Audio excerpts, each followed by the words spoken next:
এখন তো মায়ের খাইছে আরো বেশি খাবি। তার ব্যান্ডেজ যখন খোলা হয়েছে, নাক দিয়ে যে ব্লিডিং হচ্ছিল, সেই ব্লিডিং দেখে তার মা সেন্সলেস হয়ে গিয়েছে। ওইখানকার যে সভাপতি এবং সেক্রেটারি ওরা বারবার আমাকে বলতেছে আপনার কি লাগবে, সমঝোতা আসে কিনা, আপনি সমঝোতা আসেন।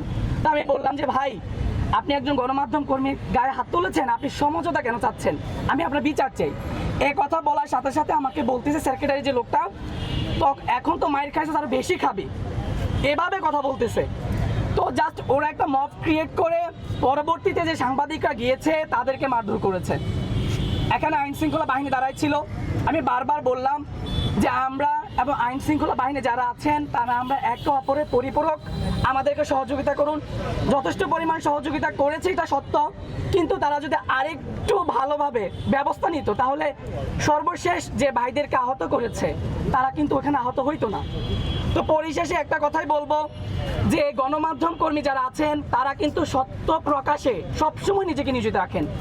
আমরা কোথাও গিয়ে বা কেউ আমাদেরকে নেয় না যে এখানে কাজ করতে হবে, আমাদেরকে অফিস পাঠায়, আমরা সত্য সন্ধানের জন্য কাজ করি।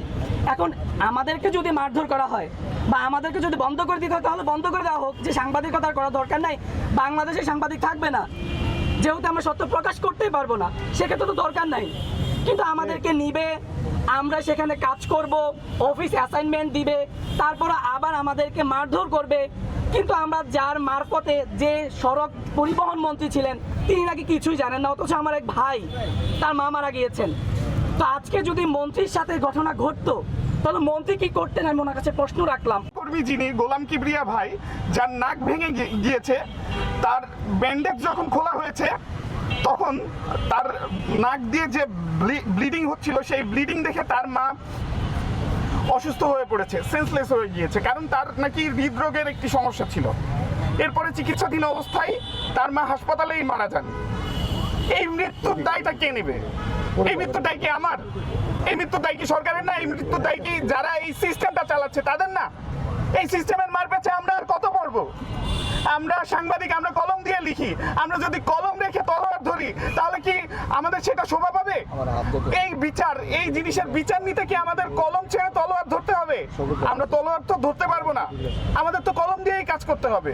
একটি গণতান্ত্রিক দেশের চারটা স্তম্ভ হয়। প্রথম স্তম্ভ হয় আইন, যারা সংসদে বসে, যারা আইন প্রণয়ন করেন। দ্বিতীয় স্তম্ভ হয় যারা প্রশাসন, ডিসি, এসপি, পুলিশ প্রশাসন, এরা হয়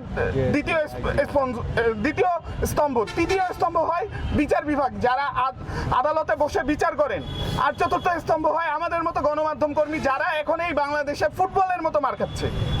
কেন ভাই বাকি তিনটা স্তম্ভের দিকে কেন তোমাদের চোখ যায় না? শুধুমাত্র গণমাধ্যম কর্মীদের উপর কেন? আর এইভাবে করে যদি বিচার আমাদেরকে না দেওয়া হয়, এই বিচারহীনতার সংস্কৃতির জন্যই কিন্তু শেখ হাসিনার পতন হয়েছিল। তবে সেই ধারা কি আবারও শুরু হচ্ছে? আমরা কি আবারও সেই বিচারের জন্য হাহাকার করে যাব?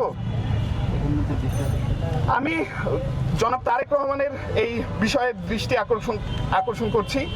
মাননীয় প্রধানমন্ত্রী আমাদেরকে এই বিষয়ের একটি সঠিক সুরাহা দেন। অন্তত যিনি সড়ক পরিবহন মন্ত্রী আছে তার মতো যেন আপনিও বলেন না যে বিষয়টি মাত্র জানলাম। আপনি বিষয়টি একটু দেখেন। আপনার প্রতি আমাদের অগাধ বিশ্বাস। আমরা আপনার কাছে আমরা আশা রাখছি আপনি আমাদের গণমাধ্যম কর্মী ভাই বোন যারা আছে এভাবে মার খাচ্ছে তাদের প্রতি আপনি ন্যায় বিচার করবেন, তাদেরকে বিচারের জন্য আপনি কাজ করবেন, এটুকু আপনার কাছে প্রত্যাশা।